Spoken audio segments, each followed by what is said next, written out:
पूजन होते का?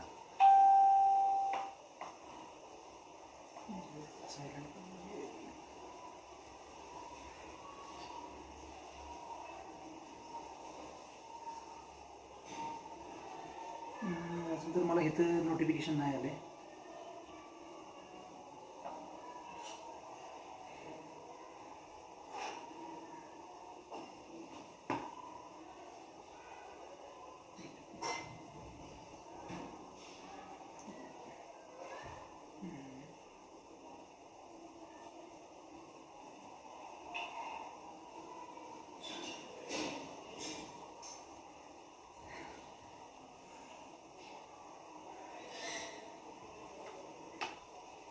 मला वाटतं की एक मिनिट शेअर करून टाकतो म्हणजे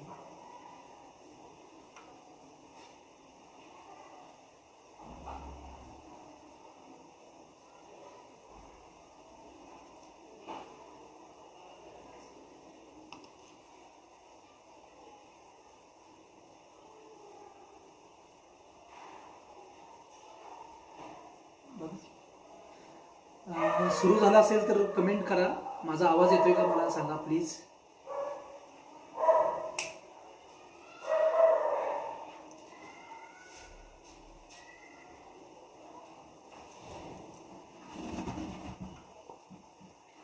सगळ्यांना विनंती आहे, माझा आवाज येत असेल तर प्लीज त्या ठिकाणी तुम्ही सांगा आवाज येतोय. वाटतं की सुरू करूया आपण. फक्त आवाज येतोय असं आलं तर मला तिथे येते का, नोटिफिकेशन येते का, तिथे कमेंट्समध्ये आले का आवाज येतोय म्हणून. मित्र हो, लोकशाहीर अण्णाभाऊ साठे जन्मशताब्दी निमित्त हे फेसबुक लाईव्ह सुरू आहे. आमचे आदरणीय Maruti Kasab sir, Somnath Kadam sir, Ramesh Landge sir आणि बळीराम गायकवाड सर यांच्या विचारातून आलेली ही कल्पना की 100 व्याख्यानं अण्णाभाऊ साठेंच्या या जन्मशताब्दी निमित्त ते घेत आहेत. कोविड-19चं संकट असताना हे एक अत्यंत खूप महत्त्वपूर्ण असं काम कसाब सरांनी आणि त्यांच्या कदम सर, लांडगे सर आणि गायकवाड सरांनी हाती घेतलेलं आहे.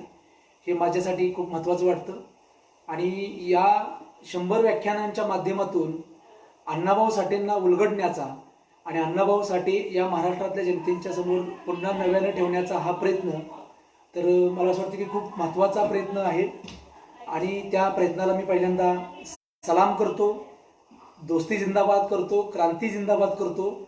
आणि मला या व्याख्यानामध्ये अण्णाभाऊंकडून काय शिकलो हा विषय मांडण्यासाठी मला संधी दिली, त्या संधीच्या बाबत मी त्यांना पहिल्यांदा आभार व्यक्त करतो. खरं तर कसाब सर आणि आम्ही सगळे एकाच समतेच्या लढ्यातले साथीदार आहोत. त्यांचे सगळे मित्रपरिवार आमच्यासोबत आहे. आमच्या प्रत्येक जनसंघर्षात ते आमच्यासोबत राहिलेले आहेत आणि म्हणून आपण सर्वजण मिळून एकत्र चालू. तेव्हा आभार मानण्यापेक्षा आपण सर्वजण या लढ्याला पुढे घेऊन जाऊया.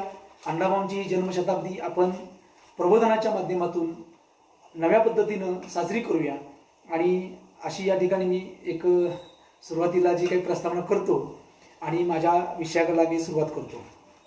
खरं तर अण्णाभाऊ साठेंच्या अनुषंगानं बोलताना पहिल्यांदा मला असं वाटतं की डायरेक्ट विषयाला हात घालावा की अण्णाभाऊ साठेंचं हे प्रतीक जे आहे हे प्रतीक प्रत्येक जण वेगवेगळ्या पद्धतीनं मांडताना दिसतो आहे.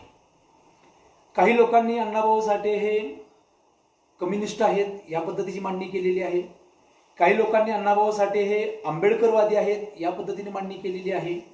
काही लोकांनी अण्णाभाऊ साठे सत्यशोधक आहेत या पद्धतीने मांडणी केलेली आहे. आणि मला असं वाटतं की सत्य याच्यामध्ये कुठेतरी घुटमळत आहे आणि म्हणून कुठल्याही महापुरुषाचा, महामानवाचा अर्थ आणि अन्वयार्थ लावताना एका विशिष्ट भिंगातून बघितलं तर त्या महामानवावर सुद्धा अन्याय होण्याची शक्यता असते. ती नाकारली पाहिजे, ती टाळली पाहिजे आणि महामानवाला महामानव जसे होते त्या पद्धतीने समजून घेतलं पाहिजे. अण्णाभाऊ ज्या पद्धतीनं आमच्यासमोर उभे राहिले, अण्णाभाऊंनी ज्या पद्धतीने या समाजाला पुढे घेऊन जाण्यासाठी जो सांस्कृतिक संघर्ष उभा केला, जो सांस्कृतिक लढा उभा केला, त्या पद्धतीने अण्णाभाऊंना पाहिलं पाहिजे. अण्णाभाऊ साठेंचं जीवनचरित्र बऱ्यापैकी आपल्यासमोर आलेलं आहे. त्या जीवनचरित्राला समोर घेऊन आपण पुढे गेलं पाहिजे. अशा प्रकारची एक माझी भूमिका आहे. मी अण्णाभाऊ साठेंच्या गाण्यांनी प्रेरित होऊन, वामनदादांच्या गाण्यांनी प्रेरित होऊन चळवळीत आलेला एक कार्यकर्ता आहे आणि या चळवळीमध्ये एक कवी म्हणून, एक शाहीर म्हणून काही योगदान देण्याचा मी प्रयत्न करतोय. आणि त्यामुळं मला अण्णाभाऊ कसे दिसतात आणि मी अण्णाभाऊंच्याकडं काय शिकायचं हे माझ्यासाठी खूप महत्त्वाचं आहे, कुठल्याही कलाकारासाठी.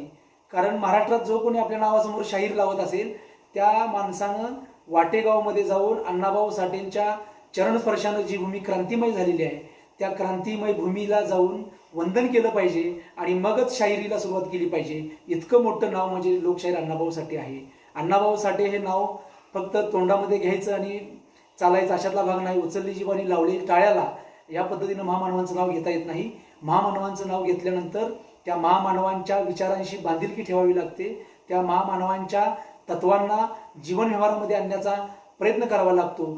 याची जाणीव असणारा मी एक छोटासा कलावंत आहे. आणि म्हणून अण्णाभाऊंच्या जीवन साहित्याकडं, जीवन संघर्षाकडं आणि त्यांनी दिलेल्या सगळ्या साहित्याच्या आणि कलेच्या योगदानाकडं मी थोडंसं एक प्रकाशझोत टाकण्याचा प्रयत्न करणार आहे.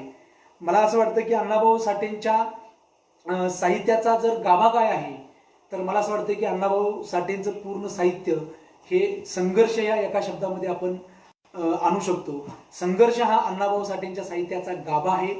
त्याचं हार्ट म्हणता येईल. हे त्यांच्या जीवन म्हणजे कला साहित्याचं हार्ट म्हणजे अण्णाभाऊंच्या संघर्ष असा आहे. आणि संघर्ष नावाची त्यांची मला वाटते की कादंबरी सुद्धा अण्णाभाऊंनी लिहिलेली आहे. त्यांच्या प्रत्येक कलेतून, त्यांच्या प्रत्येक गाण्यातून, प्रत्येक शब्दातून प्रचंड अशा प्रकारची एक ज्वालाग्राही, एक म्हणजे एक ज्वालामुखी त्यांच्या प्रत्येक शब्दामध्ये दडलेला आहे.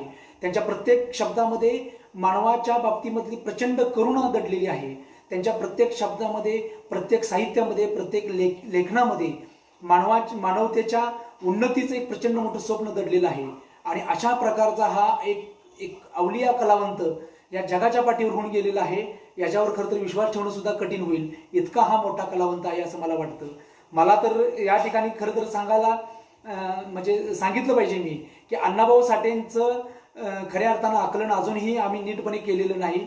आमच्या चळवळींनी पण अण्णाभाऊंना नीटपणे समजून घेतलेलं नाही. मराठी साहित्यातले जे प्रस्थापित आहेत त्यांनी तर अण्णाभाऊ साठेंना साहित्यिकच मांडलेलं नाही.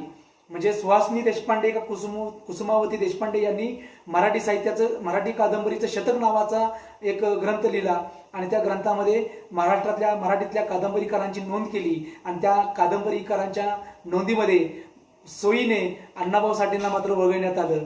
म्हणजे अण्णाभाऊ साठे जणू काही कादंबरीकारच नाहीत अशा प्रकारची एक भावना त्यांच्या साहित्यामधून त्यांनी व्यक्त केली. इतिहास लेखनाची ही अत्यंत घाणेरडी अशी ब्राह्मणी प्रवृत्ती आहे मित्रांनो. परंतु मला हे सांगायला पाहिजे की जगामध्ये जवळपास 27 भाषांच्या मध्ये अनुवादित होणारा या देशातला एकमेव जर कलावंत कोण असेल तर तो लोकशाहीर अण्णाभाऊ साठे आहे. यांचा बाप आहे. यांच्या हजारो पिढ्यांना जे जमलेलं नाही ते माझ्या अण्णाभाऊ साठेंनी एका फटक्यात करून दाखवलेलं आहे. खरं तर मराठी साहित्यामध्ये 2 तुकाराम आहेत. एक तुकाराम म्हणजे संत तुकाराम महाराज आणि दुसरा तुकाराम म्हणजे तुकाराम भाऊराव साठे उर्फ अण्णाभाऊ साठे. ह्या 2 तुकारामांनी मराठी साहित्याला एवढं काही दिलेलं आहे की ते येणाऱ्या पुढच्या 500 वर्षांना आणि 1000 वर्षांना सुद्धा ते पुरेल इतकं समृद्ध साहित्य अण्णाभाऊ साठेने दिलेलं आहे. त्याच्यावर मी प्रकाश टाकणारच आहे. मला असं वाटतं की अण्णाभाऊ साठे हे वाटेगावावरून चालत गेले आणि मुंबईमध्ये एका चळवळीमध्ये, कम्युनिस्ट चळवळीमध्ये आले, मार्क्सवादी झाले आणि खरं तर अण्णाभाऊंची ती शाळा कामगारांच्या लढ्यामध्ये अण्णाभाऊ शिकले. तिथंच लिहायला लागले. 1.5 दिवस शाळा शिकले होते पण त्या ठिकाणी अक्षर गिरवू लागले. अक्षरांचे मित्र बनले आणि हा मौखिक परंपरेला बांधील असणारा माणूस, तमाशाशी जोडला गेलेला माणूस, खरं तर हा माणूस म्हणजे इथल्या लोक परंपरेतला माणूस हा त्या ठिकाणी जातो आणि अक्षरलिपीशी परिचित होतो आणि हातामध्ये लेखणी घेतो आणि ती लेखणी एक चमत्कार करणारी लेखणी असते. अण्णाभाऊंनी किती साहित्य लिहिलेलं आहे त्याच्याबद्दल अनेक लोकांनी लिहिलेलं आहे की 300 पेक्षा जास्त कथा आहेत, शेकडो पवाडे आहेत, कादंबऱ्या 30 पेक्षा जास्त कादंबऱ्या, खूप विपुल साहित्य. मराठी साहित्यामध्ये असा एकही माणूस नाही मला असं वाटतं की ज्यानं सगळे प्रांत हाताळलेले आहेत. अण्णाभाऊ साठेंनी कवितेपासून, शाहिरीपासून ते नाटकांच्या पर्यंतचे सगळे फॉर्म हाताळलेले आहेत. हा सगळ्या फॉर्ममध्ये मुसाफिरी करणारा हा कलावंत आहे. ही त्या अण्णाभाऊंची ताकद आहे. तर अण्णाभाऊंचा हा सगळी जडणघडण जी झाली ती मार्क्सवादी चळवळीत झालेली आहे. त्यामुळं आपल्याला अण्णाभाऊ हे मार्क्सवादी विचारांच्यावर प्रेम करणारे, मार्क्सवादी विचारांशी जोडलेले कलावंत आहेत हे तथ्य नाकारण्यात काहीही अर्थ नाही. हे मी या ठिकाणी पहिल्यांदा स्पष्ट करतो. ते निसंशयपणे मार्क्सवादी विचारांनी घडले. अण्णाभाऊंच्या अनेक साहित्यामध्ये लेनिनग्राडचा पवाडा, स्टालिनग्राडचा पवाडा, आणखीन नगरापुढे अनेक गोष्टी अण्णाभाऊंनी त्या मार्क्सवादी प्रेरणेतून मार्क्सवादी लढ्याला पुढे घेऊन जाणारे लिखाण केलेलं आहे. हे काय आपण इतिहासाचं विकृतीकरण करू नये या मताचा मी आहे. इतिहास जसा आहे तसा वाचावा. इतिहासाला खरं तर कसं समजून घ्यावं, त्यासाठी अन्वेषण पद्धती कुठल्या असाव्यात याच्या अनुषंगाने मात्र आपण नक्की चर्चा करू शकतो. पण इतिहासाचं विकृतीकरण करण्याचा अधिकार आपल्याला नाही. इतिहासाचं विकृतीकरण करण्याची प्रवृत्ती ही ब्राह्मणी प्रवृत्ती असते. आपल्या काहीतरी स्वार्थासाठी, आपल्या काहीतरी आधीच ठरवून घेतलेल्या निष्कर्षांसाठी इतिहासाची मोडतोड करणं हे सत्याला धरून नाही. तत्वज्ञान असो, संस्कृती असो, लढा असो, काही असो, जनसंघटना असो, पक्ष असो, मी असं समजणारा माणूस आहे की त्या ठिकाणी केवळ सत्याशी बांधिलकी यापेक्षा दुसरी कुठली गोष्ट महत्त्वाची नसते. तत्वज्ञानामध्येही नसते आणि जनसंघर्षामध्येही नसते. तुम्ही सत्याशी बांधिलकी ठेवून चला, हेच अण्णाभाऊंनी आम्हाला शिकवलेलं आहे. आणि म्हणून इतिहासाचं विकृतीकरण काही करण्याची आवश्यकता मला वाटत नाही. त्यानंतर मी अण्णाभाऊंच्याकडे बघतो. दुसरी गोष्ट मी या ठिकाणी सांगेन की अण्णाभाऊ साठे जरी मार्क्सवादी होते तरीही अण्णाभाऊ साठेंनी जग बदल घालून घाव सांगून गेले मला भीमराव नावाचं एक क्रांतिगीत रचलेलं आहे. आणि हे क्रांतिगीत अण्णाभाऊ साठेंचं नातं आंबेडकरवादाशी जोडणारं नातं आहे. आता या ठिकाणी आपल्याला हे बारकाईने बघितलं पाहिजे. अण्णाभाऊ साठे त्यांची सर्वोत्तम गीत ज्याला म्हणता येईल हे बाबासाहेब आंबेडकरांच्या जीवनाशी जोडतात. आणि ते क्रांतिगीत आज देशभरातल्या तरुणांच्या ओठावर आहे. जग बदल घालून घाव मला सांगून गेले भीमराव. आणि दुसरी गोष्ट म्हणजे अण्णाभाऊंची सर्वोत्कृष्ट कादंबरी ज्याला म्हणता येईल, जी जागतिक कीर्तीची कादंबरी ज्याला म्हणता येईल, ती कादंबरी म्हणजे फकीरा आहे. आणि ही फकीरा अण्णाभाऊ साठे डॉक्टर बाबासाहेब आंबेडकर यांच्या झुंजार लेखणीला अर्पण करतात. मला असं वाटतं की हा खूप मोठा मेसेज आहे की अण्णाभाऊ साठे जरी वर्गवादी लढ्यात होते तरी अण्णाभाऊ साठेंच्या प्रतिभेनं केव्हाच वर्गवादी एकेरी वर्गवादाची मर्यादा ओलांडलेली आहे. आणि त्यांच्या प्रतिभेनं जातीअंताच्या लढ्याला आपल्याशी जोडून घेतलेला आहे. आणि त्या काळामधल्या कम्युनिस्ट चळवळीचा जर इतिहास बघता, त्या काळातल्या कम्युनिस्टांच्या मधला पोथीनिष्ठपणा बघता, अण्णाभाऊ साठेंनी कधीच त्यांच्या ह्या पोथीवादाच्या मर्यादा, पोथीवादाचे तुरुंग आणि तत्वज्ञानाच्या बेड्या झुगारलेल्या आहेत. आणि अण्णाभाऊ साठे एक मुक्तिवादी कलावंत म्हणून बाबासाहेब आंबेडकरांच्या लढ्याला जोडून घेताना दिसतो. मला ही खूप मोठी ताकद अण्णाभाऊंच्या मध्ये वाटते. कारण माणूस कलावंत एखाद्या पक्षात काम करतो किंवा एखाद्या संघटनेत काम करतो किंवा एका विचारधारेला जेव्हा बांधील होतो तर अचानक किंवा एक ॲबस्ट्रॅक्ट पातळीवर काय होणार, अमूर्त पातळीवर काय होणार, त्याच्या भोवती त्याच्या तत्वज्ञानाचे पिंजरे बनायला लागतात आणि कलावंत एकेरी बनत जातो. परंतु अण्णाभाऊ साठेंच्या प्रतिभेसमोर हे एकेरी वर्गवादाचे तुरुंग जमीनदोस्त होतात आणि अण्णाभाऊ साठे वैश्विक होतात. बाबासाहेब आंबेडकरांच्या झुंजार लेखणीला आपली फकीरा अर्पण करतात. ही खूप मोठी क्रांतिकारी घटना आहे मला असं वाटतं.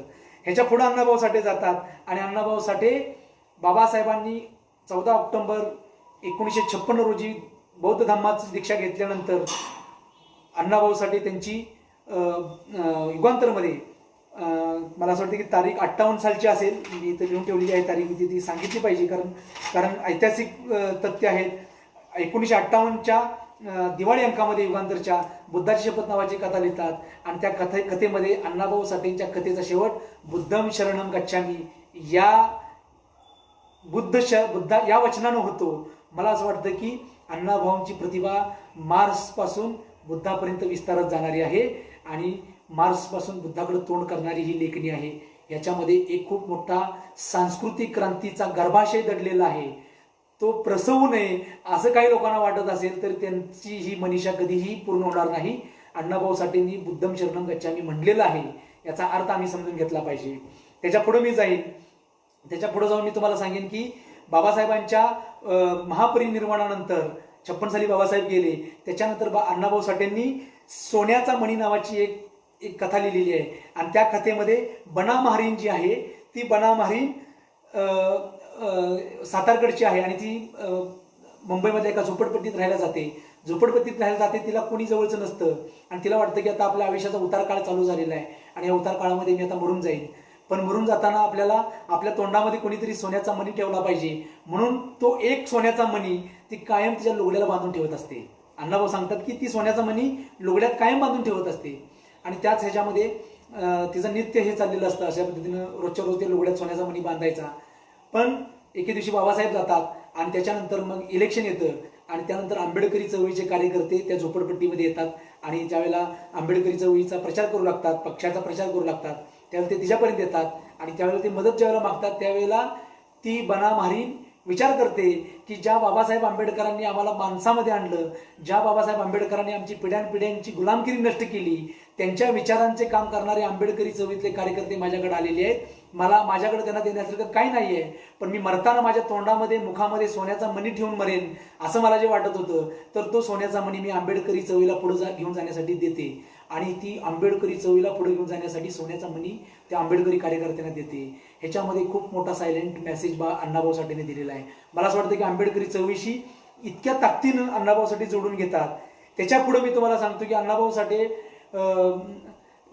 संयुक्त महाराष्ट्राच्या लढ्यातलं खूप मोठं नाव आहेच, परंतु संयुक्त महाराष्ट्राच्या लढ्यात लढत असताना बाकीचं विपुल साहित्य लेखन करत असतानाच युगांतरमध्ये अण्णाभाऊ साठे मी कशासाठी लिहितो, अशा पद्धतीनं मी का लिहितो आणि हवं ते लिहितो अशी काही सदर अण्णाभाऊंनी स्तंभलेखन 65 पर्यंत केलेली आहेत. तर त्या एका स्तंभलेखनामध्ये त्यांनी संयुक्त महाराष्ट्राची चळवळ आणि जात वास्तव नावाचं एक आर्टिकल अण्णाभाऊ साठेंनी लिहिलेलं आहे आणि त्या आर्टिकलमध्ये अण्णाभाऊ साठेंनी एक खूप भयान वास्तव आमच्या समोर सांगितले की ते म्हणतात की संयुक्त महाराष्ट्राच्या चळवळीत नव्यानं बुद्ध झालेले किंवा महार समाजातले जे लोक आहेत ते हिरिरीनं भाग घेत आहेत, परंतु आज या महार समाजानं बाबासाहेबांच्या आदेशानुसार बुद्ध धम्म स्वीकारलेला आहे आणि त्यामुळं महार वस्तीवर गावगाड्यामध्ये हल्ले चालू आहेत. महारांना पानवट्यावर येऊ दिलं जात नाही. महारांच्या वस्त्या जाण्याचा प्रयत्न काही लोक करतायत. काही लोकांनी महारांच्या मध्येच फूट पाडलेली आहे आणि नवबुद्ध विरुद्ध महार अशी सुद्धा भांडणं लावण्याचा आणि दंगली पेटवण्याचा कार्यक्रम सुरू झालेला आहे. अशा गोष्टी ते अण्णाभाऊ त्या लेखामध्ये मांडतात आणि अण्णाभाऊ साठे त्यामध्ये पुढं असं सांगतात की एवढा सगळे हल्ले चाललेले असताना सुद्धा हे जे नवबुद्ध आहेत ते तसूभरही पाठीमागं हटत नाहीत, ते त्यांच्या निष्ठेपासून ढळत नाहीत आणि बाबासाहेब आंबेडकरांनी हा नवबुद्धांना दिलेला जो काही संदेश आहे त्या संदेशाचं पालन हे नवबुद्ध करतात. मला वाटतं की ही जी धर्मांतर झाल्यानंतरची जी काही गावगाड्यात उठलेली प्रतिक्रिया होती जात्यांत आणि धर्मांध शक्तीकडून, त्या प्रतिक्रियेचा निषेध करण्याचं काम अण्णाभाऊ साठे करतात आणि या नवबुद्ध मंडळींशी आपला संवेदनांचा जो झरा आहे तो त्या झऱ्यातून ते व्यक्त होतात आणि अण्णाभाऊ सांगतात की मी तुमच्या बरोबर आहे.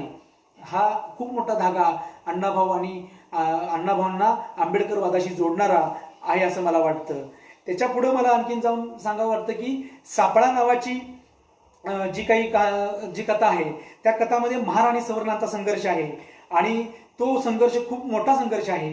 त्या संघर्षाच्या ह्याच्यामध्ये असं आहे की हरिबा नावाचा जो काही महार आहे तो ढोर वडायला नकार देतो आणि त्यामुळे संघर्ष पेटतो महार आणि सवर्णांच्या मध्ये आणि ते वस्तीवर चालून येतात ते सुद्धा.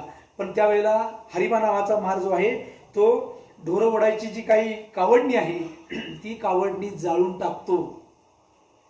ही खूप मोठी गोष्ट आहे की हजारो वर्ष ज्या कावडणीनं ज्या व्यवस्थेनं दिलेलं गुरं ढोरं मेलेली वडायचं काम जे काही दलितांना अस्पृश्यांना दिलेलं होतं ती कावडणी हा हरिबा जाळून टाकतो. याचा अर्थ असा आहे की ही जी कावडणी जाळण्याची कृती आहे ही कृती मनुस्मृतीच्या दहना इतकीच महत्वाची आहे. हे अण्णाभाऊंच्या लेखनातून अवतरलेलं अत्यंत भयानक असं एक कलात्मक आविष्कार आहे. अशी जबरदस्त अशी कथा आहे जी जात्यांताला बांधलेली कथा आहे असं मी समजतो. आणि ती बाबासाहेबांनी जे काही भाषणात सांगितलं होतं की आता तुम्ही गावगाड्यामधली ही जी काही तुम्हाला दिलेली कामं आहेत ती कामं टाका, उपाशी राहावं लागलं तरी चालेल पण स्वाभिमान तुम्ही सोडू नका. ही मेलेली गुरंढोरं खाण्याचं आणि ओढण्याचं काम आम्ही करणार नाही. ही जी काही स्वाभिमानाची प्रेरणा, जो काही स्वाभिमानाचा दिवा आपल्या हृदयामध्ये बाबासाहेब आंबेडकरांनी पेटवलेला होता, प्रज्वलित केलेला होता, तो दिवा अण्णाभाऊ आपल्या हृदयामध्ये घेतात आणि आपल्या लेखणीतून तो प्रकाश, तो भीमाचा प्रकाश, तो भीमप्रकाश या मला असं वाटतं की सापळा कथेतून आपल्यापर्यंत पोहोचवतात. हे भयानक अशा पद्धतीची ही एकता आहे. अण्णाभाऊ आणि अमरशेखांचं हे एकजीव होण्याची प्रक्रिया आहे असं मी समजतो. बाबासाहेब गेल्यानंतर अण्णाभाऊ खूप जवळ जाण्याचा प्रयत्न करतात बाबासाहेबांच्या आणि बाबासाहेबांच्या मनाला समजून घेतात, बाबासाहेबांच्या लढ्याला समजून घेतात आणि त्या पद्धतीचं लेखन करतात. त्या कथेचा शेवट होतो की काय म्हणतात त्या ठिकाणी, ही पांढर साऱ्यांचीच आहे, ही पांढर साऱ्यांचीच आहे, एका आईच्या लेकरावानी हात राहावं हात आणि इथून पुढं इथून मोर आपण साऱ्यांनी सरळ माणसावानी वागावं. ही पांढर साऱ्यांचीच आहे आणि एका आईच्या लेकरावानी जगावं ही ही मला वाटतं की त्यातलं भरतवाक्य आहे या कथेतलं. आणि ती आई कोण आहे ह्याचा शोध मात्र मला वाटतं की घेतला गेला पाहिजे. आईचा शोध जर घेतला तर मी तुम्हाला 100% सांगेन याच्यावर अब्राह्मणी साहित्याच्या सौंदर्यशास्त्राच्या माध्यमातून प्रकाश टाकावा लागेल, याच्यावर जाणीव नेणीवेचं तर्कशास्त्र चालवावं लागेल. ती आई मला आपल्या गणमाता किंवा स्त्री सत्ताक समाजापर्यंत घेऊन जाईल अशी मला या ठिकाणी खात्री आहे. त्या अनुषंगाने मी फकीराच्या विश्लेषणाकडे येईन त्यावेळेला मी बोलणारच आहे. पण ही खूप महत्त्वपूर्ण अशा पद्धतीचं विधान अण्णाभाऊ साठे यांच्या ह्याच्यामधलं आहे. ही त्यांच्या नेणिवेतली स्त्री सत्ता त्यांच्या वेगवेगळ्या ठिकाणी मला वाटतं की डोकावते. ही अव्यक्त पद्धतीची नेणीव जी आहे ती नेणीव येते आणि ती आपल्याला सातत्यानं हाक घालताना दिसते. अण्णाभाऊ साठेंच्या साहित्यामध्ये म्हणजे केवळ सापळा काथेमध्येच मेलेली जनावर ओढणार नाही अशा पद्धतीचं विधान नाही, ऐलान नाही, तर हे ऐलान वळण या कथेमध्ये सुद्धा आलेलं आहे. आणि त्या कथेमध्ये सुद्धा आम्ही मेलेली जनावर ओढणार नाही अशा प्रकारचा बाबासाहेबांना दिलेला हा प्रतिसाद अण्णाभाऊ नोंदवत आहेत असं मी या ठिकाणी मानतो.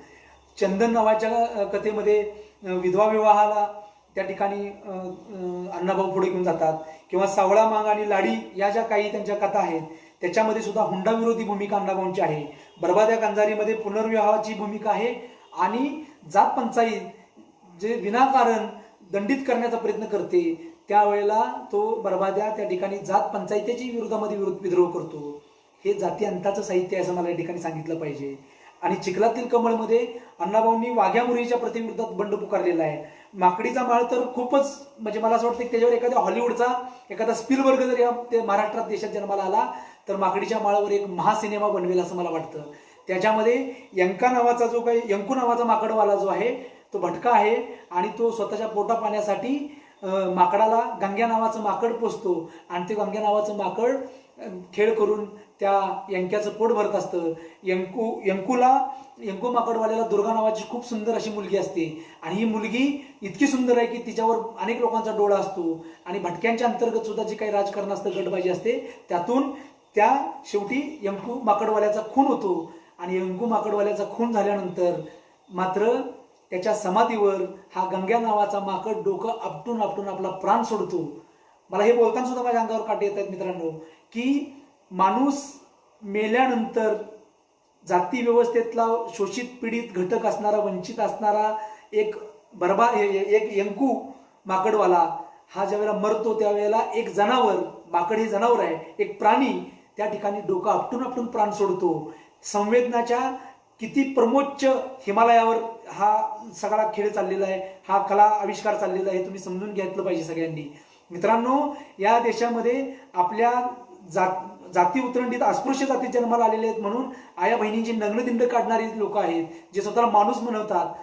या ठिकाणी माणसाचे आडकी त्याने तुकडे करतात. सोनईसारख्या घटनेमध्ये त्या मेहतर समाजाच्या मुलांचे तुकडे तुकडे करून बोरवेलमध्ये एका बंद पडलेल्या बोरवेलमध्ये अशा विहिरीमध्ये तुकडे करून टाकतात प्रेतांचे. असा हा देश आहे आणि अशा देशामध्ये मात्र आमचा अण्णाभाऊ साठेंच्या कथेतला माकड सुद्धा त्या माणसाच्या मृत्यूवर डोकं आपटून प्राण देतो. ही संवेदनांची ही जी काही मनोभूमी आहे ही मला वाटतं की आपण समजून घेतली पाहिजे मित्रांनो. आणि अण्णाभाऊंनी ह्या संवेदनेवरून मांडणी केलेली आहे. मला ही सगळी लाईन जी आहे ही सगळी लाईन अण्णाभाऊंचं आंबेडकर वादाशी जाती अंताशी असणारं नातं मांडणार आहे असं मला वाटतं. यामध्ये असं दिसतं की अण्णाभाऊ वर्ग लढ्याचा पुरस्कार करतात आणि त्या वर्ग लढ्यामध्ये जाती अंताला आत्मसात करतात. अण्णाभाऊ साठे जाती अंताचा लढा उभा करतात त्यांच्या साहित्यातून आणि त्या ठिकाणी वर्ग लढ्याला आत्मसात करतात.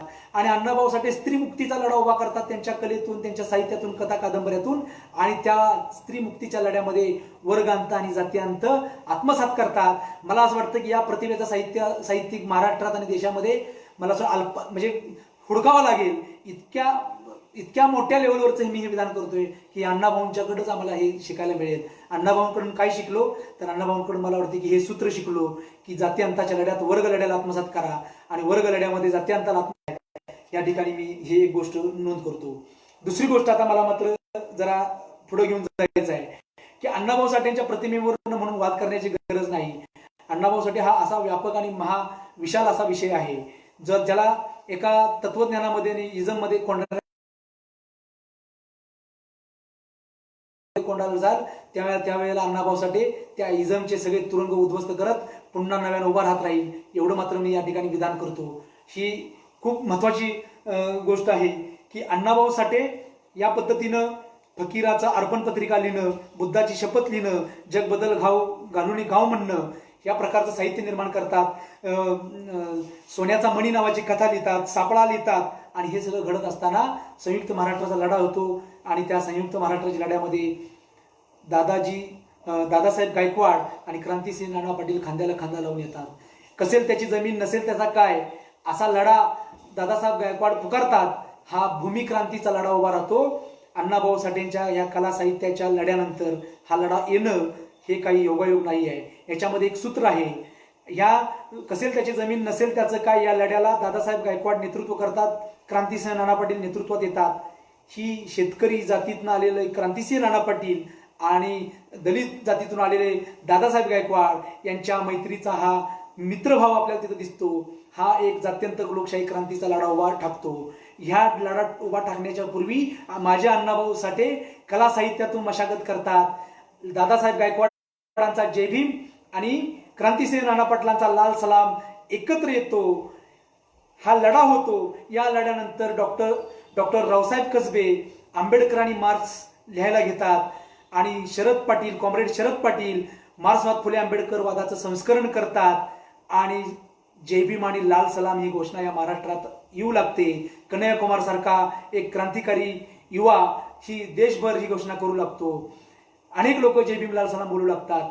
मी या तुमच्या लाईव्हच्या माध्यमातून कसाब सर, मी तुम्हाला इथं म्हणजे कोट करतोय की मला या ठिकाणी सांगायचं 2017 साली त्याच्यावर आर्टिकल लिहिलेलं आहे, युगांतरमध्ये ते छापून आलेलं आहे की ही जी काही मार्क्स आणि आंबेडकर एकत्र येण्याची प्रक्रिया आहे, मार्क्सवाद फुले आंबेडकर वादाचं संस्करण आहे किंवा जय भीम लाल सलाम ही घोषणा म्हणजे मान्यता पावण्याची घोषणा असेल किंवा ती प्रसारित होण्याची घोषणा असेल, याचे जनक हे लोकशाहीर अण्णाभाऊ साठे आहेत. याचं हे मी विधान करतोय आणि हे मला असं वाटतं की हे खूप महत्वाचं विधान आहे की या सगळ्या मुळाशी अण्णाभाऊंचं लेखन आहे. त्याचे रूट्स अण्णाभाऊंच्या साहित्यापर्यंत घेऊन जातात आणि म्हणून पुढच्या काळामध्ये रावसाहेब कसबे आणि शरद पाटील जे काही जातीअंताची मांडणी करतात त्या मांडणीला सुद्धा अण्णाभाऊ साठेंच्या लेखनाचा प्रचंड मोठा एक हातभार आहे. प्रचंड मोठी ताकद अण्णाभाऊ साठेंनी त्या सगळ्या तत्वज्ञानात्मक लढाईमध्ये त्यांच्या कलेतून उभा केलेली आहे. हे मला एक अभिमानानं सांगावं सारखी गोष्ट वाटते. मी आता ह्याच्या पुढे जाईन आणि मी इथं असं सांगेन की फकीरा नावाची कादंबरी जी आहे त्या कादंबरीचं विश्लेषण तर शरद पाटलांनी जेवढं चांगलं केलेलं तेवढं कुणीच केलेलं नाही. आमचे मित्र महेंद्र लंकेश्वरांनी सुद्धा परवा दिवशी खूप चांगल्या पद्धतीची त्या अनुषंगानं पोस्ट केलेली आहे.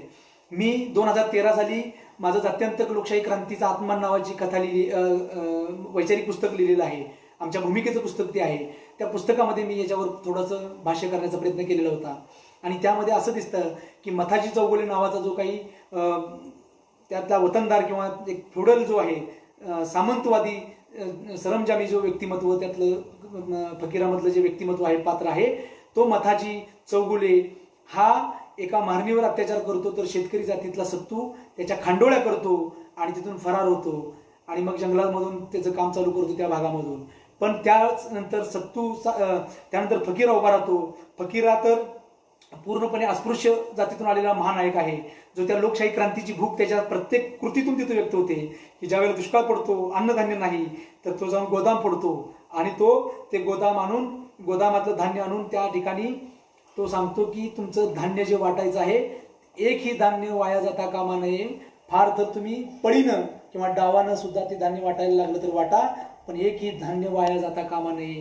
हे जे धान्याचं समान वाटप करण्याची ही जी काही समाजवादी नेणीव आहे ही समाजवादी नेणीव फकीरामध्ये कुठून आली याचा शोध आम्हाला जर घेतला तर ही नेणीव आम्हाला निवृत्तीपर्यंत घेऊन गेल्याशिवाय राहणार नाही. हे शरद पाटलांच्या अब्राह्मणी सौंदर्यशास्त्रातून आलेली ही विचारधारा आहे किंवा जाणीव नेणीवीचं तर्कशास्त्रातून आम्हाला ही मांडणी पुढे आलेली आहे की फकीरा हे समन्यायी वाटप करा म्हणतोय. हे समन्यायी वाटप हे निवृत्तीपर्यंत जाणार आहे. मित्रांनो, मला इथं आवर्जून सांगायला वाटतं की जोगतीनीचा जो काही मुद्दा त्या ठिकाणी आहे, राणूजी त्यामध्ये जो काही बलिदान देतो, ही जोगतीन म्हणजे काय आहे? एका खोबऱ्याच्या वाटीमध्ये असं काय दडलेलं आहे की त्या खोबऱ्याच्या वाटीसाठी लोक प्राण देतात. त्या खोबऱ्याच्या वाटीसाठी गावच्या गाव वेडं पिसं होतं. गावागावामध्ये रक्तपाताचा संघर्ष उभा ठाकतो. अशा त्या जोगतीनीच्या खोबऱ्याच्या वाटीमध्ये आहे काय? त्या खोबऱ्याच्या वाटीमध्ये आमची हजारो वर्षांची नेणीव आहे. त्या जोगतिनीच्या त्या खोबऱ्याच्या वाटीमध्ये आमच्या नेणिवेत दफन झालेली स्त्री सत्ता आणि मातृसत्ता आहे. ती ज्या वेळेला ती खोबऱ्याची वाटी आम्हाला मिळेल तर ती जोगतिनीची वाटी आमच्याकडे आल्यानंतर आम्ही जत्रा भरवतो, जी सुगीनंतरची असते. आणि ती मी त्या तासगावचा आहे. वाटेगाव माझ्या गावापासून काही फार लांब नाही, 25-30 किलोमीटरवर आहे. अण्णाभाऊंचं घर आणि आमचं घरामध्ये खूप अंतर आहे, याच्यातला भाग नाही.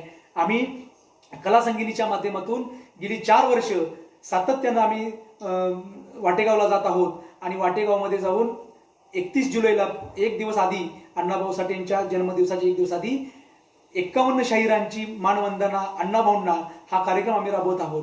तर तुम्हाला सांगितलं पाहिजे की ही जी काही आमची खोबऱ्याच्या वाटीमध्ये अव्यक्त रूपात असणारी ही स्त्री सत्ताक मातृसत्ताक नेणीव जी आहे, ती नेणीव अण्णाभाऊंच्या साहित्यातून येते. आणि म्हणून ती जी काही निवडुंग जे आहे ते निवडुंगाचं सुद्धा त्या ठिकाणी कोड सुटलेलं आहे की ते निवडुंग वर्गवादाचं आहे का जाती व्यवस्थेचं आहे, हे कोड आमच्यासाठी उलगडत आहे. आणि आम्हाला जात वर्ग स्त्री दस्तांताकडे पुढे घेऊन जाण्यासाठी हा फकीरा नेतृत्वामध्ये येतो आहे. आणि हा नेतृत्वात येणारा फकीरा ज्या वेळेला सत्तूला घेरलं जातं, पोलिसांनी त्याला घेराव टाकलेला असतो आणि पोलीस त्याला आता अटक करणार आहेत, अशा प्रकारची परिस्थिती निर्माण होते.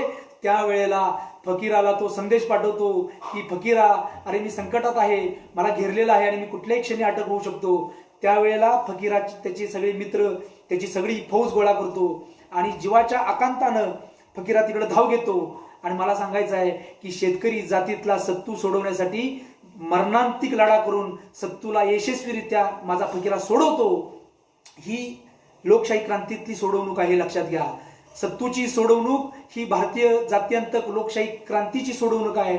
शेतकरी जातींना ही क्रांतीची दोस्ती आहे की शेतकरी जातींच्यावरचं जे काही महासंकट आहे, त्या महासंकटामध्ये अस्पृश्य किंवा दलित जातींना, या सामाजिक सरवारांना, आर्थिक सरवारांची दोस्ती अबाधित करायची आहे.